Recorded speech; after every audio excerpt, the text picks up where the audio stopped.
Hello friends, আজ আবার অনেক দিন পরে একটা ব্লগ ভিডিও নিয়ে ছোট মিনি ব্লগ ভিডিও নিয়ে চলে এলাম। তোমরা তো আমার ব্লগ ভিডিও দেখতে ভীষণ ভালোবাসো, এমনকি অনেকে আমাকে কমেন্ট করেও বলেছো যে দিদি ভাই বড় ভিডিও দেখতে ভালো লাগে না, কিন্তু তোমার ভিডিও দেখতে কিন্তু ভীষণ ভালো লাগে। কিন্তু কি বলো তো, আমি না এখন একদম সময় পাচ্ছি না। এই কদিন যাবৎ একটা কাজের মধ্যে ফেসে রয়েছি, তো সেই কারণে আমি না ভিডিও এডিট করতে পারছি না। সেই জন্যই তোমাদের কাছে দিতে পারছি না ভিডিও, কারণ ভিডিও তো আগে এডিট করতে হয়। তো আজকে ভিডিওটা আমার ঠাকুর ঘর থেকেই শুরু করলাম। সকালবেলা আমি আমার ঠাকুরকে কিভাবে সাজিয়েছি সেটা দিয়েই তোমাদের সঙ্গে ভিডিওটা শুরু করলাম।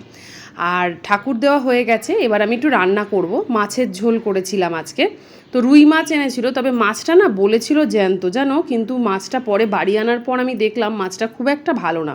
কিন্তু সে ভালো না হলেও আমি পেঁয়াজ রসুন দিয়ে রান্না করব না, আমি একটু পাতলা ঝোলই করবো এর। তো সেই কারণে পটল আর আলু কেটে নিয়েছি। হ্যাঁ, পটল আমার খেতে একদম ভালো লাগে না, কিন্তু আমার মেয়ের আর বরের খুব ভালো লাগে, তো সেই কারণে করব। আর আমি ওই আলুটা দিয়ে খাবো। তো গোটা জিরে ফোড়ন দিলাম, আর এই সবজিটা দিয়ে দিলাম, দিয়ে একটু ভেজে নিলাম, একটু নুন দিলাম। আর তোমরা তো যারা আমার ভিডিও দেখো তারা জানোই যে আমার আদা বাটা, রসুন বাটা এগুলো সব ফ্রিজে করাই থাকে। তো শেষ হয়ে এসেছিলো, অল্প একটু ছিল, আমি ভাবলাম ওর মধ্যে একটু মশলা দিয়ে গুলে জল দিয়ে ওটার মধ্যে দিয়ে দিই, সবজিটার মধ্যে। তো একটু জিরের গুঁড়ো দিলাম, একটু হলুদ গুঁড়ো আর একটু লঙ্কার গুঁড়ো দিলাম, আর নুন তো আগে দিয়েছিলাম তোমরা দেখলে। তো এটাকেই জল দিয়ে গুলে আমি কিন্তু এই সবজিটার মধ্যে দিয়ে দেবো, দিয়ে এটাকে কষাতে থাকবো। আর কাল আমি একটা নিরামিষ খাবারের পোস্ট করেছিলাম, কোনো রেসিপি দেখাতে পারিনি, শুধু কী কী রান্না করেছিলাম সেটাই পোস্ট করেছিলাম। তোমরা কিন্তু সবাই বলেছো যে দিদিভাই আমাদের নিরামিষ খেতে ভীষণ ভালো লাগে। তো আমার ভালো লাগে যে তোমরা এইভাবে আমাকে ইন্সপায়ার করো, এইভাবে আমার পাশে থাকো। কিন্তু কালও আমি অনেকের পরিবারে যেতে পারিনি, তো আমার খুব খারাপ লাগছে সেই কারণে।